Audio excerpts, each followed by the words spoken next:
week's video blog is going to be slightly different. I'm going to start a tradition on the first Sunday of Advent of dressing up, that is to say, decorating Markenfield for the Christmas. Now, I'm doing this on Advent Sunday because that is the start of when you are supposed to start sort of festivities for Christmas, and I will be taking everything down on the Epiphany, which is the 6th of January. Now, there's a few things that I just want to blow out of the water here. Firstly, you might enjoy opening an Advent calendar. I do myself, in fact, and I have an Advent candle as well. And all of those things, they measure 25 days. They measure from the start of December until Christmas Day. And I have to tell you, that's not Advent. Advent, at the moment, in this chronology, is 4 Sundays worth before Christmas. This means that sometimes Advent starts on the last weekend in November, and other times, like this year, when Christmas Day is virtually the day after. I think it's 2 days, I think it's a Tuesday in fact, but when it's almost straight after Sunday, that 4th Sunday of Advent, you know, that it may not start until inside December. So it's actually got a flexible amount of days in. It can be up to 4 weeks in length. So the Advent candles and the Advent calendars are a little bit misleading in that respect, and there's a lot of things that are misleading about Christmas, and I've explained a lot of them, particularly the bits about the Epiphany afterwards.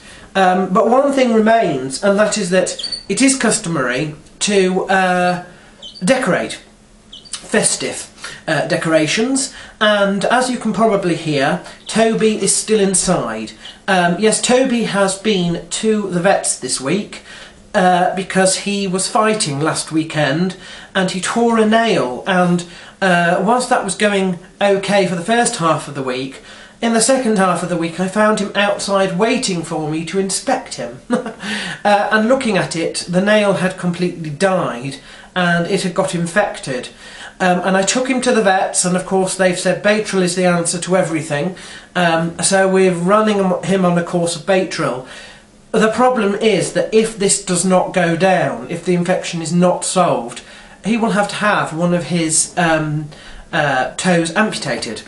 Not nice and highly dangerous, as they do actually have to give, will actually have to give him general anaesthetic for that, which is dangerous anyway.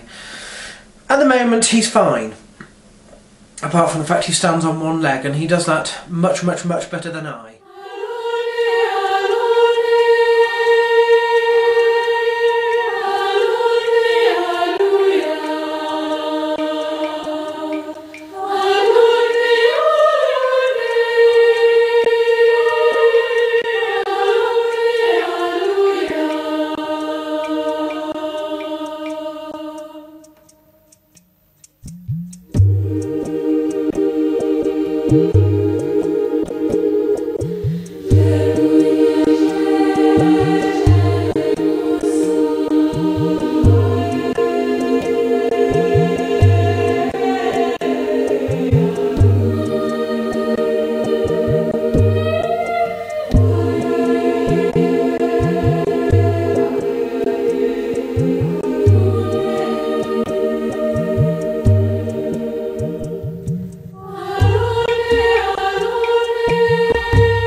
So let's talk, if we can. I hope you can see me. If you can't, don't worry about it. About the problems that we've been having with the House of Laity in the General Synod. The church met to decide if they were going to implement a number of things to do with women in ministry, namely women bishops. It should be noted, ironically, that the Church of England, as the head of the Anglican Communion, is in communion with churches that ordain women as bishops. Therefore it's a bit weird already to ask why the head of such an organisation would not. But that's probably the least of the troubles. The vote took place in 3 different houses. The House of Bishops, the House of the Clergy, and the House of Laity. The House of Bishops and the House of Clergy represent themselves, more or less. The House of Laity is a little bit more like the American idea of an electoral college, in that they are not supposed to vote for their own personal feelings, but on the feelings of the individual sort of deaneries and synods and dioceses and stuff like that in the country, which are overwhelmingly, in fact, in support of bishops being allowed to be female. Unfortunately, they didn't vote to represent the people that they should have been representing. They voted on their own conscience, and for some reason there seemed to be a terrible number of people in that particular house who were against it. Possibly they were all traditionalists, I don't know. And the motion didn't get passed. And there's rules regarding how often they can do it. And I think it's another 5 or 7 years or something stupid like that. It doesn't really matter on that level anyway, because it takes such a big load of kerfuffle to get them all together and, you know, talking and stuff like that, that even if you could do it all again instantaneously, you wouldn't get another vote for I don't know how long. Months and months and months. You know, my view on this is quite simple. I accept women in ministry. I see no particular reason why women bishops can't exist. And I'll give you 2 reasons for that. The first reason is I personally don't take a traditionalist approach on, oops, all the lights are going out, on women in ministry, because where men cannot adequately lead, St. Paul clearly writes to women. So an inadequacy in males can be rectified in the church by females, and it is an inadequacy, because half of the males don't have the pastoral sort of ability that the women do. Secondly, the church makes mistakes all the time, in my view, in consecrating bishops that are not really, probably, bishops in the eyes of God. And this is because the church has no control over sacraments whatsoever. That may sound silly, and you may not believe it, but it's true. The only person able to sanctify anybody into the role of being consecrated is God. The church are supposed to discern who God wants in that position, and to tell you the truth, they're not very good at it. They never have been. And they consecrate people who are not, certainly not consecration material, in my view. And I have that on absolute personal experience.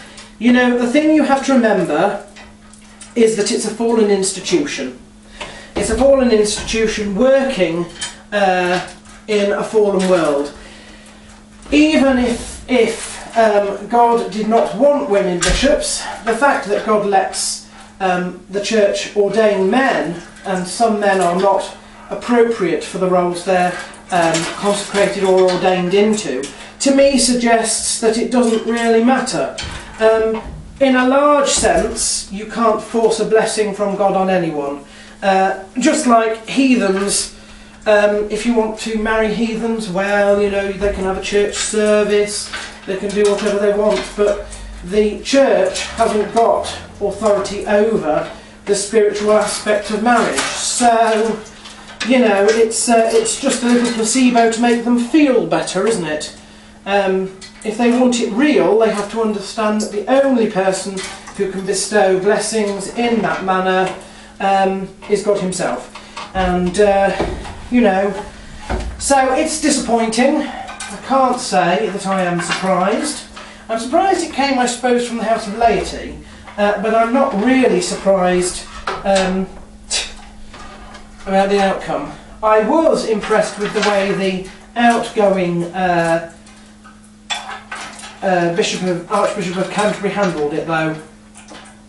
But I don't feel that there was much else that he could have said, to be perfectly honest. I mean, you know, welcome to the real world, and whilst the church faff around endlessly on what they can and can't do, the heathen rule the waves, so to speak.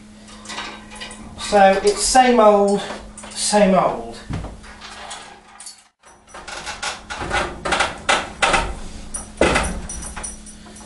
Now, people that know me will also be aware that I'm quite strong, I do apologise about the bell here, quite strong on the conservative, I suppose you'd say, side of politics, and might be surprised to know that my thoughts on the Levenson Enquiry are actually a little bit different. I think that so long as Ofcom is not the enforcer to the regulator, the independent regulator, I don't actually see much problem in enshrining into law something like a code of ethics, I suppose, or standards for the press. I don't see how that constitutes an infringement of public, an infringement of you know, a free speech, so to speak. I think if you were to write it into law and put Ofcom as the body that is going to regulate the regulator, then you would have a problem, because obviously that is a government, at the end of the day, a sort of pseudo-government thing, isn't it? However, one has to say that whether they put into practice this in law or not, the press and the politicians, the press and the police, the lines are already blurry. So can you really say that what we have at the moment is a free press anyway? Do you know what I mean? Perhaps clearing a few things up in law might make the press more free than it is now. That's my personal views on the matter, although I won't shed a tear if it doesn't end up in law.